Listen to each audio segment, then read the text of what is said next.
გამარჯობა, თქვენ უყურებთ დღის ამბებს 4 საათზე, რომელსაც Pirvelis გუნდი და ლევან ჩხაიძე წარმოგიდგენთ. ამ წუთებში ოთარ ფარცხალაძის ადვოკატი ოფისში პრესკონფერენციას მართავს ფარული ჩანაწერების საქმეზე. ფარცხალაძე პროკურატურას ამ დრომდე არ დაუკითხავს. რა სიტყვის ყოფილი მთავარი პროკურორის უფლებადამცველი ჩვენ პირდაპირ ეთერში გთავაზობთ გაგი მოსიაშვილის პრესკონფერენციას. მიზანმიმართული დისკრედიტაცია მიმდინარეობს ბატონი ოთარ ფარცხალაძის მიმართ საზოგადოებაში. ბოლო პერიოდში უფრო გართულდა და მძაფრი ფორმა მიიღო ამ ყოველივემ მედია საშუალებებში, მედია სიუჟეტებში ხორციელდება აბსოლუტურად ცრუ, არასწორი ინფორმაციის გაჟღერება, რაც რა თქმა უნდა ბატონ ოთარ ფარცხალაძეს როგორც ბიზნესმენს, როგორც თუნდაც რიგით მოქალაქეს, როგორც ყოფილ საჯარო მოხელეს ზიანს აყენებს. ამიტომ ჩვენ მზად ვართ ნებისმიერ ფორმით, სამართლებრივი და კანონიერი ფორმით დავიცვათ ბატონი და წარმოვადგინოთ ბატონი ოთარის ინტერესები.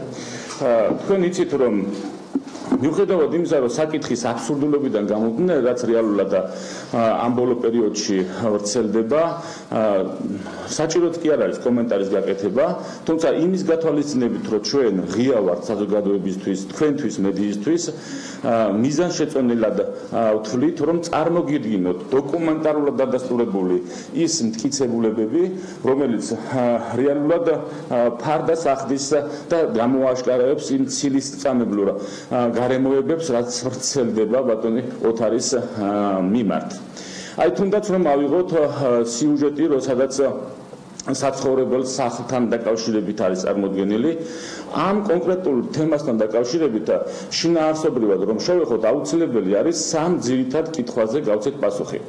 როდის პირველ კითხვას ავარაუდოთ უნდა იყოს ასეთი რომ როდის ან ვისგან მოხდა და როგორ შეიძინა ასე თქვა ოთარმა წყნეთში ეგრეთ წოდებული კაკლების მიმდებარე ტერიტორიაზე საცხოვრებელი ბინა, რა მდგომარეობაში შეიძინა აღნიშნული ბინა და საინტერესო უნდა იყოს ასევე თქვენთვის რომ როდის მოხდა დაჯარიმება შესაბამისი ორგანოების მიერ მშენებლობის პროცესში იმ შენობა ნაგებობებს რომელიც დაჯარიმდა. ამისათვის ქრონოლოგიურად უნდა მივყვეთ განვითარებულ მოვლენებს და შევეცდები წარმოგიდგინოთ დოკუმენტაცია მტკიცებულებების სახით, რომელიც ადასტურებს, როგორც უკვე აღნიშნე, ხაზგასმით მინდა ვთქვა, იმ აბსურდულ უსუსურობას რეალურად, რაზეც აი საცხოვრებელი ბინის ფორმატში იყო წარმოდგენილი მედია საშუალებების მიერ. მივყვეთ ქრონოლოგიურად. რეალურად მოხდა ისე, რომ მისმა ყოფილმა მესაკუთრემ იოსებ დოლიძემ გარკვეულწილად ნასყიდობის ხელშეკრულების საფუძველზე გაასხვისა, რეალიზება გაუკეთა მის საკუთრებაში არსებულ ქონებას. მე ხას უსვამ ნასყიდობის ხელშეკრულების საფუძველზე შესაბამისი ანაზღაურებით რა თქმა უნდა. ამ შემთხვევაში ამის შემდგომ ხდება ამ მიწის მესაკუთრე ვინმე დავით მამულაიშვილი, რომელიც გარკვეულწილად უკვე აქ ამ მიწასთან დაკავშირებით აგრძელებს მის საკუთრებაში არსებული იყო იმ პერიოდში აგრძელებს გარკვეულ სამუშაოებს. თქვენ წარმოიდგინეთ, აყავს არქიტექტორი, აშენებს საცხოვრებელ სახლს და სახელშეკრულებო ურთიერთობა აქვს არქიტექტორთან. აქედან გამომდინარე დაახლოებით 1 წლის თავზე თუ არ ვწდები, დაახლოებით 1 წლის თავზე უკვე დავით მამულაიშვილი მის საკუთრებაში არსებულ უძრავ ქონებას ადვოკატ გაგი მოსიაშვილის პრესკონფერენცია, რომელიც იცავს ყოფილი მთავარი პროკურორის ოთარ ფარცხალაძის ინტერესებს, როგორც თქვენ მოისმინეთ, მოსიაშვილმა თქვა, რომ ბოლო პერიოდში მედია საშუალებით ფარცხალაძის წინააღმდეგ არასწორი ინფორმაციის გავრცელებას აქვს ადგილი და ისინი სამართლებრივად სადარიან ყველა კითხვას გასცენ პასუხი. მას კონკრეტული მაგალითიც მოყავდა ერთ-ერთ თემასთან დაკავშირებით, რომელიც ფარცხალაძის საცხოვრებელ სახლს ეხებოდა. თავად ფარცხალაძე, როგორც ნახეთ, არ ესწრებოდა ამ პრესკონფერენციას. ფარული ჩანაწერების საქმესთან დაკავშირებით კი ლევან ყიფიანის მიერ 9 ოქტომბერს მიცემული ჩვენების საფუძველზე მთავარმა პროკურატურამ შესაძლოა კიდევ რამდენიმე პირი გამოკითხოს. საქართველოს მთავარი პროკურატურის პრესსამსახურში აცხადებენ, რომ საქმეზე გამოიკითხება ყველა ის პირი, ვინც შესაძლოა ფლობდეს გამოძიებისთვის საჭირო და მნიშვნელოვან ინფორმაციას მთავარ პროკურატურაში არ აკონკრეტებენ გამოკითხვაზე დასაბარებელ პირთა ვინაობას. საქართველოს მთავარ პროკურატურამ ლევან კირფიანის 9 ოქტომბრის ჩვენება გუშინ გაასაჯაროვა. ჯერჯერობით უცნობია მოუწევს თუ არა დაკითხვაზე მისვლა ყოფილ მთავარ პროკურორს ოთარ ფარცხალაძეს. ახლა კი სხვა მნიშვნელოვანი თემები. ლანჩხუთში ქართული ოცნების წევრები ევროპულ საქართველოს შეუერთდნენ. ბრიფინგი გურიაში გიგი უგულავამ გამართა. მისი თქმით, ქართული ოცნების წევრების პარტიიდან წამოსვლის მიზეზი პრეზიდენტობის კანდიდატი სალომე ზურაბიშვილია.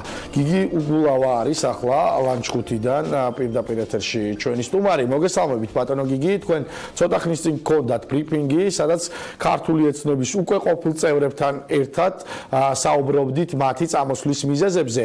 რატომ წამოვიდნენ ეს ადამიანები? ერთია რომ არ მოსწონთ სალომე ზურაბიშვილი და შეუერთდნენ ევროპულ საქართველოს. მოგესალმები ლევან, ამჯერად უკვე ოზურგეთიდან დიახ ჩვენ ბრიფინგი ჰქონდა ლანჩხუთში და 10 ადამიანი გურის სამივე რაიონიდან შემოუერთდა ევროპულ საქართველოს ქართული ოცნებიდან. ეს არის ქართული ოცნების სხვა დროს თანამდებობებზე მოგუშევებები. მე მათ მინდა აღნიშნო, რომ ეს ტენდენცია არის შეუცვლელი და მას სალომე ზურაბიშვილი ოფიციალურად მხარი დაუჭირა, უფრო და უფრო მზარდი ხდება ტენდენცია.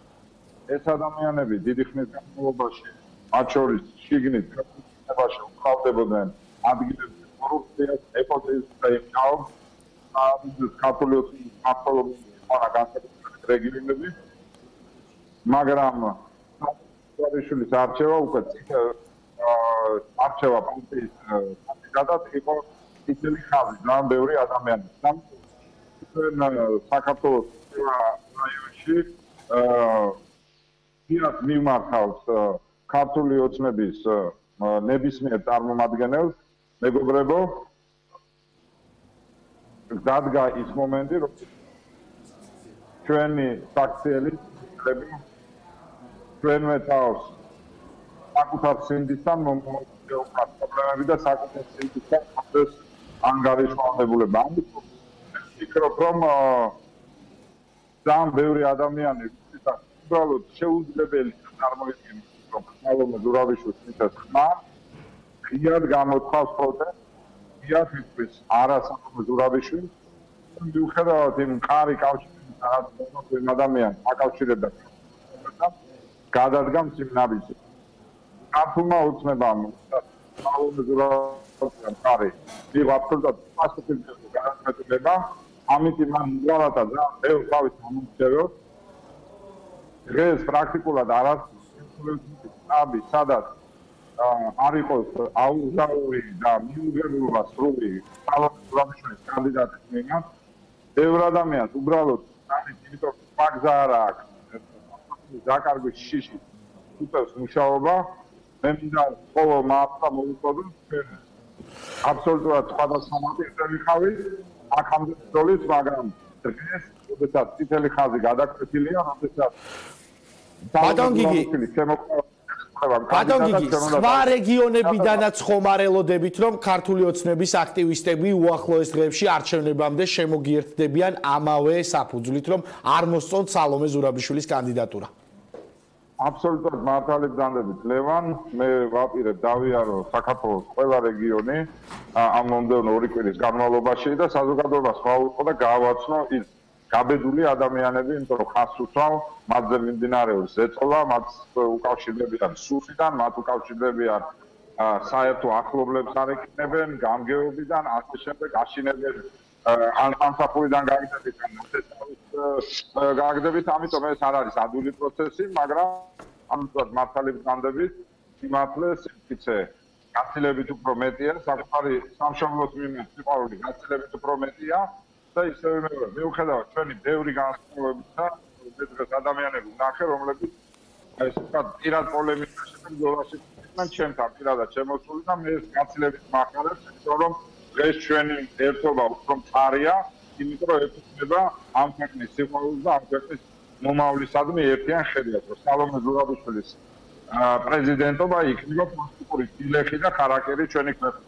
ეს ძალიან ბევრ ადამიანს ეს საფუძვლებაში და რაც უფრო მაღალი თანამდებობის პირები ამოიღებენ მათ, მით უფრო უკეთესი იქნება მათთვის, მათი პოლიტიკური მომავლისთვის, ისევე როგორც პირველ რიგში.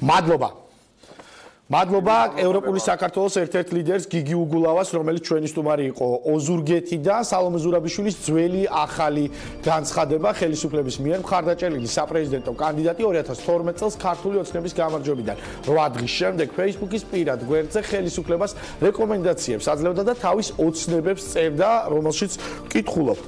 დიდი ხანი ვიფიქრე მეოცნება თუ არა, რა ვქნა, ვერ ვიოცნებებ ვერც ნატოში შესვლაზე და ვერც ევროკავშირში. ალბათ იმიტომ, რომ ახლოდან მაქვს ნანახი და გამოცდილი. კარგია მათთან თანამშრომლობა, მათი ღირებულებების ხშირ შემთხვევაში გაზიარება და აუცილებელი მათი გამოცდილების გათვალისწინება.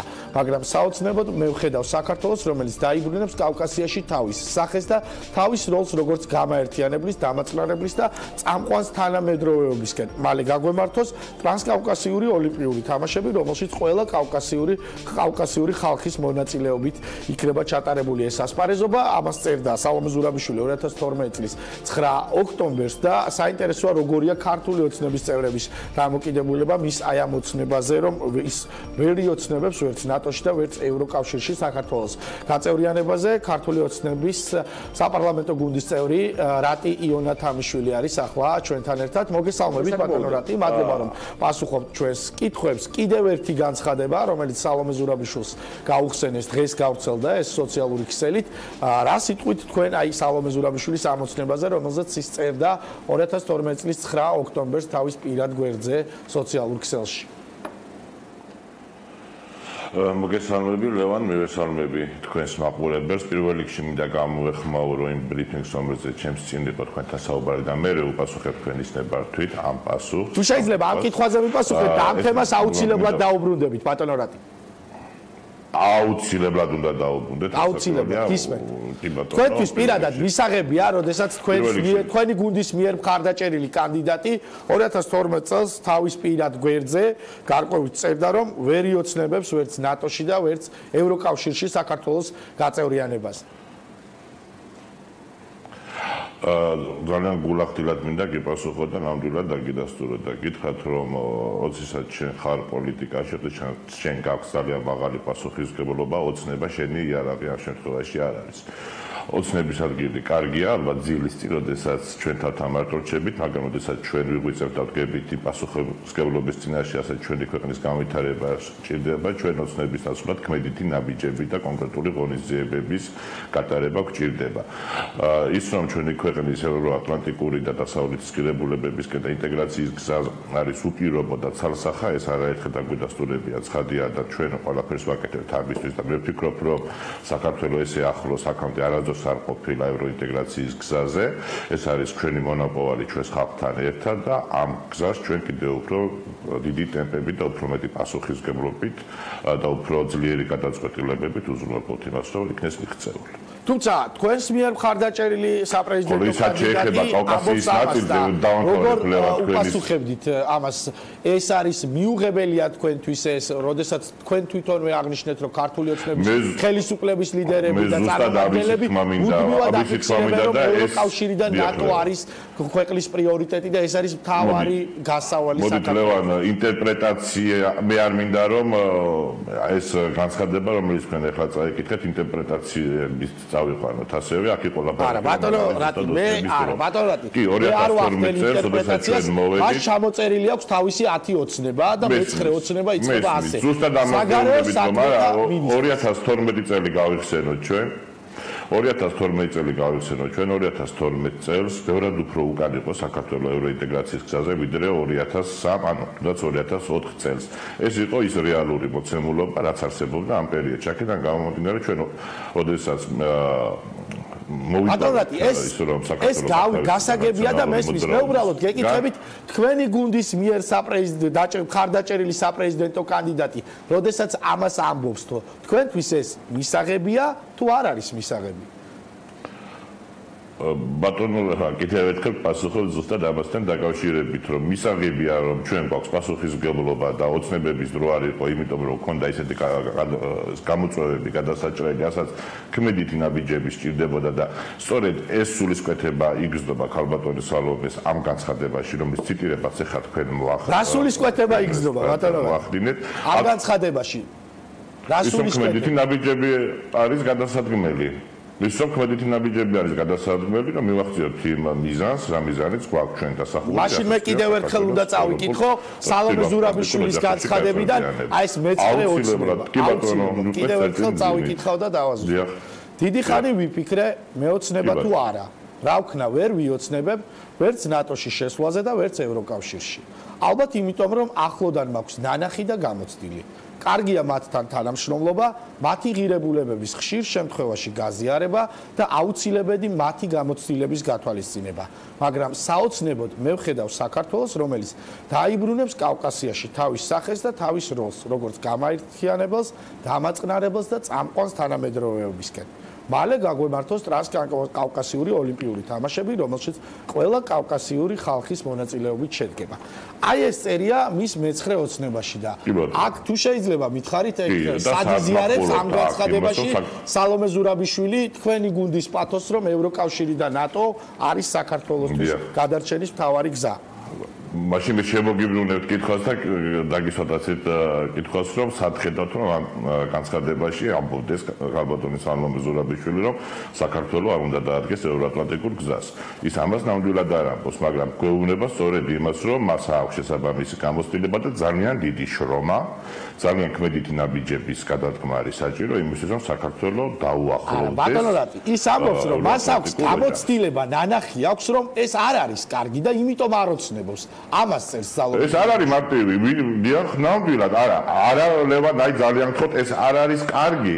ეს უკვე არის ინტერპრეტაცია, რომელიც ამ წერილში ნამდვილად არ არის, რა თქვა მე და არა, მაშინ კიდე დავაზუსტებ ამ განცხადებას, ბატონო, თქვენ მეუბნებით, რომ მე ვარ ინტერპრეტაციას. რა ვქნა, ვერ ვიოცნებებ ვერც ნატოში შესვლაზე და ვერც ევროკავშირში. ალბათ იმიტომ, რომ ახლოდან მაქვს ნანახი და გამოცდილი. მაშინ მე სად ვახდენ აქ ინტერპრეტაციას მითხარით? ინტერპრეტაცია იყო, როდესაც თქვენ აღნიშნეთ, რომ არ არის კარგი თუ საქართველოს უნდა. არა, აი ეს პათოსი მაშინ ალბათ იმიტომ, რომ ახლოდან მაქვს ნანახი და გამოცდილი, თუ შეიძლება თქვენ აგვიხსენით მაშინ როგორ გავი. დიახ, ამასაც გეტყვით, ქალბატონ სალომეს ხადია, როდესაც ის იყო საფრანგეთის დიპლომატიურ სამსახურში, ახლოდან ჰქონდა ნანახი, თან ის პერიოდი დაემთხვა იმას, რომ სხვადასხვა ქვეყნებმა უკვე და აღმოსავლეთ ევროპიდან დაიწყეს სწრაფვა ნატოში გაწევრიანებისკენ, ეს გზა თითოეული ქვეყნისთვის იყო ძალიან რთული. ასე ვთქვათ, წითელი რკინის ფარდის დანგრევის მერე მომენტალურად არ მოხდა რომ ის ქვეყნები, რომლებმაც გამოიარეს ეს გზა, მეორე დღეს ვერ გახდნენ ნატოს წევრები, მათ გაიარეს საკმაოდ რთული გზა, მას ეს გამოცდილება აქვს ნანახი, იმიტომ რომ მარტივად არ ხდება ნატოში ან ევროპის დიდ ოჯახში გაწევრიანება ამ მიმართულებით, ამას სჭირდება შესაბამისი სტანდარტების დამკვიდრება. ეს სტანდარტები იქნება ადამიანის უფლებების მხრივ, სხვა ღირებულებების მხრივ, რაც დღეს არის ჩვენი მთავარი ღირებულებები, აქედან გამომდინარე ის, რომ ჩვენ ამ მიზანს მივახციოთ, უნდა გავიაროთ საკმაოდ რთული გზა. ამ გზაზე ოცნებების ადგილი არ არის, იმიტომ რომ ამ გზაზე არის პირველ რიგში პასუხისმგებლობის გზა, კონკრეტული ნაბიჯების, კონკრეტული გადაწყვეტილებების და კონკრეტული სტანდარტებისა და გარანტიების შემუშავების. ამიტომ ძალიან ბუნებრივია, რომ ის ამას ჩვენ როგორც ევროპელი პოლიტიკოსი, რომელსაც აქვს ძალიან მდიდარი გამოცდილება ზუსტად ამ მიმართულებით მუშაობის, ჩვენ ამას კიდევ ერთხელ გვახსენებს, იმიტომ რომ ჩვენ ცხადია 2012 წლის 1 ოქტომბრის მერე გვქონდა ერთგვარი ეიფორიული განწყობა, იმიტომ რომ ჩვენ დავამარცხეთ ის ძალა, რომელიც ქვეყნებისკენ მიექანებოდა საქართველოს, ჩვენ დავამარცხეთ ამ შემთხვევაში ჩვენმა საზოგადოებამ და ჩვენი ქვეყნის ქალაქებმა და აქედან გამომდინარე ცხადია, რომ მისი ეს შეგონება იყო ძალიან დროული, ძალიან სწორი და მაღალი პასუხისმგებლობით გამორჩეული. რაც შეეხება მეორე კავკასიის ნაწილს, მოდი ჩვენ დაგვავიწყდება ის თუ რა ოჯახში არის აღზრდილი ხალბატონი სალომე, ჩვენ ვიცით რომ 21 წლის წინა პერიოდში ზუსტად ერთიანი კავკასიის იდეა იყო ძალიან ძლიერი, როდესაც ჩვენ საუბრობდით რომ ერთიანი კავკასია იყო ერთგვარი გარანტია იმისა, რომ რუსული ანექსია ვერ მოხდებოდა ჩვენს მიწა-წყალზე. ამ შემთხვევაში არ გულისხმობ მარტო საქართველოს, არამედ ყველა იმ ქვეყანას, რომელიც ამიერკავკასიაში შედის. აქედან გამომდინარე, ვფიქრობ, რომ ეს სულისკვეთება და ეს იდეა ძალიან ძლიერი უნდა ყოფილიყო ცხადია და ვფიქრობ, რომ ესე ძალიან ლოგიკური და ბუნებრივი არის და ამაში ძალიან ბევრი თქვენი და ჩვენი მაყურებელის დამეთა. თქვენ ვერ ხედავთ, როგორც მივხვდი, სალომე ზურაბიშვილის ამ განცხადებასა და თქვენი გუნდის პოზიციას შორის ევროკავშირსა და ნატოში გაწევრიანებაზე პრობლემას და შეუთავსებლობას. გადავიდეთ შემდეგ თემაზე მაშინ, ბატონ რატი, დღეს ძალიან მარტივად ვიტყვი, ლევანის გადავიდეთ სხვა თემაზე. ნელოთახში მით უმეტეს თუ შავი კატა იქ არ არის. კარგი. მე ასე არ ვფიქრობ, იმიტომ რომ გონია რომ ეს განცხადება სხვა რამეს ლაპარაკობს და თქვენ ამბობთ რომ ასე არ არის და ვიძებთ შავკატას. მაგრამ ჩვენი მაყურებელი აუცილებლად თქვენ გინდოდათ საუბარი ლანჩხუთში მომხდარ ფაქტზე, როდესაც ქართული ოცნების აქტივისტებმა დატოვეს პარტია და ისინი შეუერთდნენ ევროპულ საქართველოს, მიზეზად კი დაასახელეს სალომე ზურაბიშვილის კანდიდატურამ, რომ ისინი არ იზიარებდნენ ამ პოზიციას. იგი უგულავა ამბობდა რომ ამ ადამიანებზე ხორციელდებოდა ზეწოლა, მათ ახლობლებს ურეკავდნენ სხვადასხვა ძალოვანი უწყებიდან, ასევე სახელმწიფო დაწესებულებებიდან და ეუბნებოდნენ რომ ეს ნაბიჯი არ გადაედგათ. თქვენ რა ინფორმაციას ფლობთ, რატომ გადავიდნენ ლანჩხუთის ორგანიზაციის წარმომადგენლები ევროპულ საქართველოში? და მადლობა რომ მომეცით ამისი დიახ და მადლობა რომ მომეცით ამის საშუალება, ოღონდ კომენტარის გაკეთება არა ჭალებს შევიტყვი ლანჩხუთში მოხდა ფაქტზე, აქ არანაირი ფაქტი არ მოხდა, არამედ იმ სიცრუეზე, რომელიც ევროპულმა საქართველომ ამ შემთხვევაში გიგი უგულავამ პრესკონფერენციაზე გააჟღერა. სრული პასუხისმგებლობით მინდა გითხრათ, რომ ეს ადამიანები არ ყოფილან ქართული ოცნების წევრები. ეს არის მორიგი ტყუილი და ძალიან სამწუხაროა, რომ სიცრუე ამ პოლიტიკური პარტიის ბოლო პერიოდში განსაკუთრებით საყვარელ საქმიანობად იქცა. თუმცა ეს ლოგიკურია ალბათ იქიდან გამომდინარე, რომ ეს პარტია სულ უფრო მეტად კარგავს როგორც წევრებს, ასევე მხარდამჭერებსაც და 28 ოქტომბრის საპრეზიდენტო არჩევნებზე დამდგარი შედეგი კიდევ უფრო დააჩქარებს ამ პოლიტიკური პარტიის დაშლის პროცესს. და ვფიქრობთ რომ გიგი უგულავა ამბობდა რომ შეიძლება სხვა რეგიონებშიც იყოსო მსგავსი პროცესები. თქვენ გამორიცხავთ რომ თქვენი პარტიის წევრები ეს უკვე ნამდვილად ოცნებების სფეროა, რომელიც გააჩნია ამ ადამიანს და ოცნება ცხადია, დებადართულია ჩვენს ქვეყანაში და შეუძლია ნებისმიერ ადამიანს იოცნებოს იმაზე, რაზეც მას სურს. რაც შეეხება კიდევ ერთ ნაწილს ამ განცხადებისა, რომ ვიყო თითქოს მიურეკავენ, ეს ჩვენ ყველამ კარგად ვიცით რომ ეს არის ამ პოლიტიკური გუნდის, ესე ვთქვათ, აპრობირებული მეთოდი. დღეს ჩვენ შევქმნით ის გარანტიები, რომ ხმამაღლა საკუთარი უფლებების დაცვა შეუძლია ნებისმიერ ადამიანს და ადამიანებს და ჩვენ ინტერესიც არის რომ ეს გარანტიები იყოს მუდმივად განვითარებული. ამიტომ მე ვფიქრობ რომ ჩვენ ესეთ განცხადებებს თავი უნდა დავანებოთ, თუ კი სადმე რაიმე მსგავსი ფაქტი ხდება, ჩვენ გვაქვს სნაირი საშუალება და რესურსი იმისთვის რომ ეს ხმამაღლად კონკრეტულად ის ვთქვათ დავაფიქსიროთ. აქედან გამომდინარე რომ ეს განცხადებები თითქოს ვიღაცას აშინებს, რაღაცა თხოვენ რომ ეს ესე აქედან ვფიქრობ რომ ესეც უპასუხისმგებლო არის და ჩვენ გვირჩევნია რომ სუფთა ხელებით ვიბრძოლოთ ჩვენი პოლიტიკური ინტერესებისთვის. კიდევ ერთი ფარული ჩანაწერი და საქმე, რომელიც გრძელდება ჯერჯერობით და არ ვიცით ნამდვილად არავინ რა როგორი იქნება ამ ჩანაწერების დასასრული და ფინალი. გუშინდელ მას ჩანაწერებთან დაკავშირებით იქ იყო თქვენს გუნდთან დაახლოებული ბიზნესმენის ვანო ჩხარტიშვილის განცხადებები და შეხვედრას ყვებოდა ის როგორ ქონდა რუსეთის პრეზიდენტის ადმინისტრაციის ასევე ძალიან დიდად გთხოვოთ გისმენთ რა შეფასებას გააკეთებთ და ფიქრობთ თუ არა რომ ეს არის სერიოზული გამოძიების საფუძველი ის განცხადებები რომელსაც ფარულ ჩანაწერში ჩხარტიშვილი აკეთებდა რომ რუსეთის ხელისუფლება ითხოვდა ისინი ითხოვდნენ დახმარებას რომ ჩამოეგდოთ სააკაშვილი გასაგებია მე მინდა პირველ რიგში გთხოვოთ თქვენს რომ თავი შევიკავოთ ესეთი განსაზღვრებებისგან რომ ამ გუნდთან დაახლოებული პირი გუნდთან დაახლოებული ქართულ ოცნებასთან დაახლოებული ბიზნესმენი მე ნამდვილად ვიტყოდი რომ არ არის დაახლოებული, იმიტომ რომ პირადადაც არ ვიცნობ მე მას, მიუხედავად იმისა, რომ ვარ ძალიან აქტიურად ჩართული ნებისმიერ პოლიტიკურ პროცესში, რომელსაც ჩვენი გუნდი ორგანიზებით ხდება და აწარმოებს, ასევე თქვენ შეუძლებელია დანამდვილებით იცოდეთ ვინ ვისთან არის დაახლოებული და როგორ მით უმეტეს პოზიციად ჩვენ პოლიტიკურ გუნდებთან შეკარებითობასთან ვლაპარაკობთ, ესეთი გასაზღვრებები მე ვფიქრობ, რომ ინტერპრეტაციის ნაწილია ასევე და არ ემსახურება ჭეშმარიტების დადგენას. მე სიმართლე რომ გითხრათ ამ განცხადებებთან დაკავშირებით უკვე ერთგვარი იუმორისტული დამოკიდებულება მიჩნდება. მე ვფიქრობ, რომ თუ ჩვენ რაიმე გვაქვს სათქმელი და თუ ჩვენ ვფიქრობთ, რომ ჩვენ ქვეყნის უფლებები უნდა დავიცვათ და ასე შემდეგ და მოწოდება და მიზანი არის ეს, მაქსიმალურად უნდა ვითანამშრომლოთ გამოძიებასთან, მაქსიმალურად უნდა დავაფიქსიროთ ჩვენი აზრი, ის საშიშროება თუ რაიმე გსტობთ რომ შეიძლება ხდებოდეს, ეს ეფირებით ლაპარაკი მე ვფიქრობ, რომ უპასუხისმგებლობაა და არ არის სერიოზული, იმიტომ რომ ამ შემთხვევაში ჩვენ გვიჩნდება უფრო მეტი კითხვის ნიშნები რა არის ნამდვილი, რა ერთი მხრივის ჩანაწერები არის თუ არა ნამდვილი, მეორე მხრივ შინაარსი წარმოადგენს თუ არა ჭეშმარიტებას. ანუ ეს პროცესი სწორედ ამ მიმართულებით და სამართლებრივი ჩარჩოებით უნდა ვითარდებოდეს. თუმცა ერთ ტელევიზიის მფლობელი მეორე ტელევიზიის მიხედვით ავრცელებს მეშვეობით ავრცელებს გარკვეულ ჩანაწერებს და შემდეგ ამისი თქვა მას არ სურს როგორც ჩანს თანამშრომლობის გამოძიებას და მე ვფიქრობ, რომ ეს ძალიან ბევრ კითხვის ნიშნებს და ბადებს ამდენად პატიოსნად არის მოტივირებული მისგან ამ პროცესზე ჭეშმარიტების დადგენა.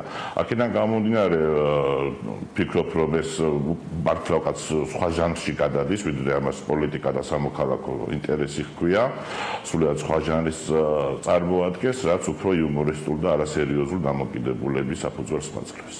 მადლობა, ქართული ოცნების წევრი, საქართველოს პარლამენტის დეპუტატი რატი იონათამიშვილი იყო ჩვენი სტუმარი. რეკლამის შემდეგ ბრუნდებით პირდაპირ ეთერში გაერთიანებული ოპოზიცია ძალა ერთობაშია, ერთ-ერთი ლიდერი ნიკა ბაჭუტაძე იქნება ჩვენი სტუმარი.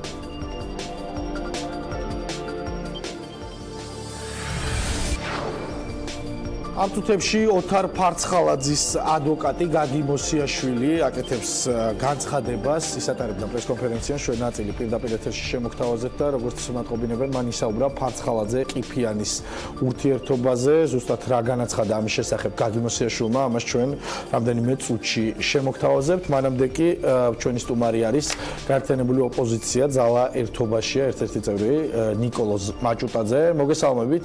ნიკა, საინტერესოა როგორი რეაქცია გქონდათ, როდესაც მოისმინეთ სალომე ზურაბიშვილის არქივიდან კიდევ ერთი განცხადება, რა ვქნა ვერ ვიოცნებებ ვერც ნატოში შესვლაზე და ვერც ევროკავშირში, ალბათ იმიტომ რომ ახლოდან მაქვს ნანახი და გამოცდილი კარგია მათთან თანამშრომლობა, მათი ღირებულების ხშირ შემთხვევაში გაზიარება და აუცილებელი მათი გამოცდილების გათვალისწინება. ფიქრობ თუ არა რომ ოპოზიციას კიდევ ერთი, ასე ვთქვათ, ხელჩასაჭირი კოზირი მიეცა სალომე ზურაბიშვილის წინააღმდეგ. მოგესალმებით ლევან, უღმესი მადლობა მოწვევისათვის. დიახ, ქალბატონი ზურაბიშვილის ამ ეგრეთ წოდებული დამოუკიდებელი კანდიდატის აი ეს ჩანაწერი, რომელიც უკვე დღეს გამოვიდა, ასე ვთქვათ, სააშკარაოზე, მიმდინარე პოლიტიკური საჯარო პროცესის სააშკარაოზე, არის კიდევ ერთი ნათელი დადასტურება იმისა, თუ რა არის, როგორია ქალბატონი სალომეს პოლიტიკური და სახელმწიფოებრივი ვინაობა, თუ როგორია ის ხედვები, რომელიც მას პიროვნულად გააჩნია ქართული სახელმწიფოს როგორობასთან დაკავშირებით, ქართული სახელმწიფოს ცივილიზაციურ და პოლიტიკურ მიკუთვნებელობასთან დაკავშირებით. ჩვენ ვხედავთ აშკარა ფაქტებს, აშკარა განცხადებებს ვისმენთ, ვკითხულობთ აშკარა სიტყვებს და წინადადებებს მის მიერ წარმოთქმულს, რომელიც ნათლად ადასტურებს ამ კანდიდატის ანტისახელმწიფოებრივ განწყობილებას და არა მხოლოდ განწყობილებას, არამედ კონკრეტულ მოქმედებებს, რომელიც გულისხმობს არა მხოლოდ საკუთარი ოცნებებისა თუ სურვილების გამჟღავნებას, საქართველოს ევროპული ევროატლანტიკურ სივრცეში ინტეგრაციის თვალსაზრისით, არამედ ზოგადად ქართული სახელმწიფოს დაბეზღებას, ქართული სახელმწიფოს დადანაშაულებას ურთულესი და უმძიმესი ბრალდებებით, რომელიც გულისხმობს ომის დაწყებაში ჩვენი სახელმწიფოს დადანაშაულებას, სრულად აბსურდულად და უსაფუძვლოდ, რომელიც გულისხმობს იმ მოღალატეობრივ განცხადებებს, ანტისახელმწიფოებრივ განცხადებებს, რომელიც გულისხმობს იმას, რომ თითქოს საქართველოს სახელმწიფომ დაბომბა თავისი ქალაქი, დაბომბა მშვიდობიანი მოსახლეობა. ეს ყველაფერი, მეგობრებო, შეიძლება დღეს კიდევ უფრო უწყინრად ჩანდეს, როდესაც ქალბატონი სალომე არიკავებს ქვეყნის უმაღლესი პოლიტიკური თანამდებობას, უმაღლეს პოლიტიკურ თანამდებობას, მაგრამ როდესაც თუ და მე დარწმუნებული ვარ, რომ ეს ესე არ მოხდება, მაგრამ ყველა კარგად ვიცოდეთ, რომ ის კანდიდატი, რომელიც ადანაშაულებს საქართველოს სახელმწიფოს ომის დაწყებაში და რომელიც ესე ვთქვათ აკეთებს აი ამ ანტისახელმწიფოებრივ განცხადებებსაც და სულებსაც, აი ეს კანდიდატი თუ გახდა საქართველოს პრეზიდენტი, ეს იმას ნიშნავს, რომ ეს უკვე გახდება სახელმწიფო ოფიციალური პოზიცია და ვინც საერთაშორისო სამართალში ოდნავ მაინც ერკვევა, ის კარგად მიხვდება იმას, რომ უდიდესი კითხვის ნიშნის ქვეშ დადგება საქართველოს ტერიტორიული ცნობისა და ხელისუფლების ლიდერები მუდმივად აფიქსირებენ ყველა ტრიბუნაზე, რომ ევროკავშირი და ნატო არის საქართველოს პრიორიტეტი და არასაკუთრების გადახედვა არ იგებნება. არის ესე ვთქვათ დეკლარირებული ფარისევლობა და მეტი არაფერი და ჩვენ ვნახეთ თუ როგორი არჩევანი გააკეთა მმართველმა გუნდმა და უბრალოდ ამ მმართველი გუნდის მმართველმა კიდევ რაღაც კრებულმა ადამიანებისამ, პირველი ოპერაციად გულისხმობ ბიძინა ივანიშვილს და როგორი პოლიტიკური იდენტობის, როგორი მრწამსის, როგორი მიმართულებების და როგორი ურთიერთობის კომუნიკაციების კანდიდატი აირჩიეს საქართველოს პრეზიდენტის არჩევნებში. ქალბატონი, რომელიც ამბობს, რომ ვერ ვიოცნებებ და არ მინდა, ესე იგი, ნატოში და ევროკავშირში საქართველოს გაწევრიანება და რომელიც ადანაშაულებს თავის ქვეყანას ომის დაწყებაში და ადანაშაულებს საერთაშორისო უმძიმეს დანაშაულებებში თავის საკუთარ სახელმწიფოს, ესე იგი, თავის თავსაც, ხო, იმიტომ რომ სახელმწიფო ვარ თითოეული ჩვენგანი, ის ერთობა, რომელსაც წარმოადგენს ქართული საზოგადოება თავისი მოქალაქეებით, ხო? და თითოეულ ჩვენგვანს გვაბეზღებს და გვიკარგავს შანსს, გვიმცირებს შანსს იმისათვის, რომ ჩვენ აღვადგინოთ ჩვენი სუვერენული საზღვრები, რომ აღვადგინოთ ჩვენი სუვერენული კონსტიტუციური წესრიგი ჩვენ სუვერენულ ტერიტორიებზე, რომელიც დღეს არის ოკუპირებული. ჩვენ უნდა გვახსოვდეს კარგად, რომ ჩვენ არა ვართ, ასე ვთქვათ, სახელმწიფო, რომელიც თავს დაესხა ვინმეს პირიქით, ჩვენ დაგვესხნენ აქეთ თავს, ჩვენ წაგვართვეს დროებით ტერიტორიები, ჩვენ გამოგვიყარეს იქიდან ათასობით ადამიანი, 100,000 ადამიანი იქცა დევნილად, 100,000 ადამიანი მოწყდათ საკუთარი სახლებისა და ასე ვთქვათ, წინაპრების წიაღს, საკუთარი მშობლიური კერების წიაღს და ეს ყველაფერი არის სასაკვირველია არა საქართველოს, არამედ რუსეთის იმპერიის ძალმომრეობის შედეგი და ყოველგვარი ის განცხადება, რომელიც გულისხმობს ამის, ასე ვთქვათ, შემოტრიალებას და საქართველოს დანაშაულებას, ეს ავტომატურად ნიშნავს იმას, რომ ეს არის მცდელობა რუსეთის დანაშაულებრივი მოქმედებების გათეთრებისა და ეს გულისხმობს იმას, რომ ჩვენ შეგვიმცირდეს შანსები ჩვენი ოკუპირებული რეგიონების განთავისუფლებისა რუსეთის ოკუპაციისაგან და ბატონობისაგან და მათი შემომტკიცება და ქართული ტერიტორიული სახელმწიფოებრივი მთლიანობისა და სრული სუვერენიტეტის აღდგენა. ეს არჩევნები იქცა არა ჩვეულებრივი არჩევნებად, ეს არჩევნები აღარ არის ჩვეულებრივი არჩევნები, ეს არჩევნები არის ორ მოცემულობას შორის არჩევნები.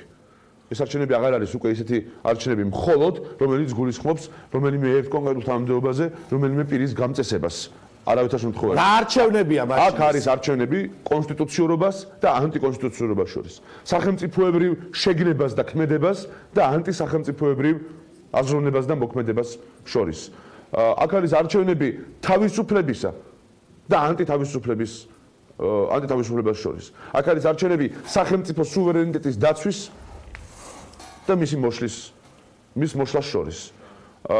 ჩვენ კაფიოდ წარმოგვიდგა რეალობა ჩვენი მოქალაქეობის ყოველდღიური განხორციელების წინაშე და ჩვენი სახელმწიფოებრიობის წინაშე წარმოიშვა ასეთი ვითარება, შემზარავი ვითარება, სხვათა შორის ძალიან შემზარავი ვითარება, როდესაც ერთი მხრივ რუსული პროპაგანდისტული და სახელმწიფოებრივი ინტერესების პირდაპირი გამგზელებლები ფაქტობრივად ვატერლოუს განწყობებს აანონსებენ ქართული სახელმწიფოებრივი ცხოვრების წინააღმდეგ და წინააღმდეგ და მეორე მხრივ ჩვენ ვხედავთ მკაფიო რეალობას, როდესაც სახელმწიფო ინსტიტუტები არ არსებობს, როდესაც არ არსებობს კანონიერება, როდესაც არ არსებობს საქართველოს პარლამენტი, როდესაც არ არსებობს არც სასამართლო, არც პროკურატურა, არც ძალოვანი უწყებები და ამ ყველაფერს განაგებს რაღაცა კრიმინალური სინდიკატი, რომელიც ასე ვთქვათ, რომელსაც აქვს თანთქმული თავისი ინტერესების შესაბამისად ჩვენი სახელმწიფო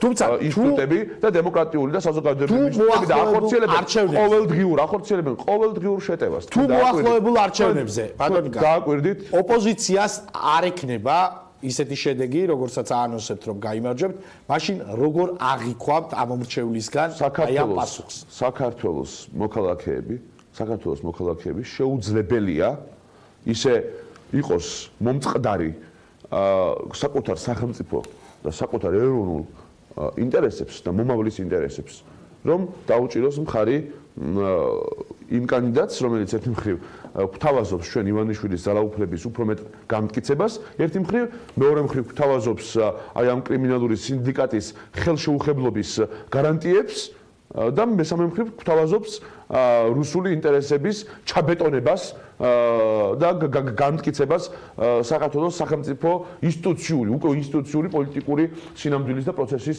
ასე ვთქვათ მიმდინარეობისას და ჩვენთვის ყველაზე უფრო მნიშვნელოვანი რაც არის ის შეგნება, რომ ქართული საზოგადოება, მისი ოპოზიციური ნაწილი, მისი სამოქალაქო სექტორი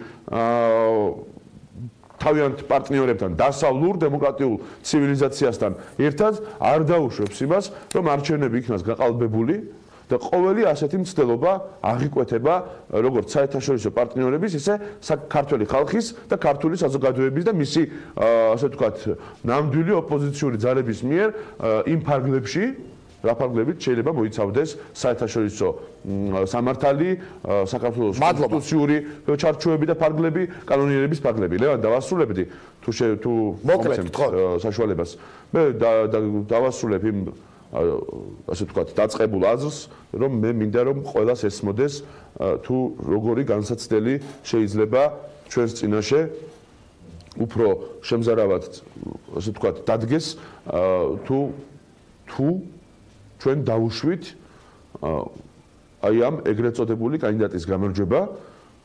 ეს განსაცდელი გულისხმობს დემოკრატიული ინსტიტუტების ბოლომდე მოშლას ქვეყანაში, ეს განსაცდელი გულისხმობს რუსული ინტერესების გამარჯვებას, ეს განსაცდელი გულისხმობს მინიმუმ იმ შანსების უკიდურესად შემცირებას, რომელიც გულისხმობს ქართული ტერიტორიული მთლიანობის აღდგენას და ქართული სახელმწიფო სრული სუვერენულობის უზრუნველყოფას. მე გახდით სახელმწიფო საკონსტიტუციო კომისიის წევრი. ქალბატონი სალომეც ბრძანდებოდა სახელმწიფო საკონსტიტუციო კომისიის წევრი.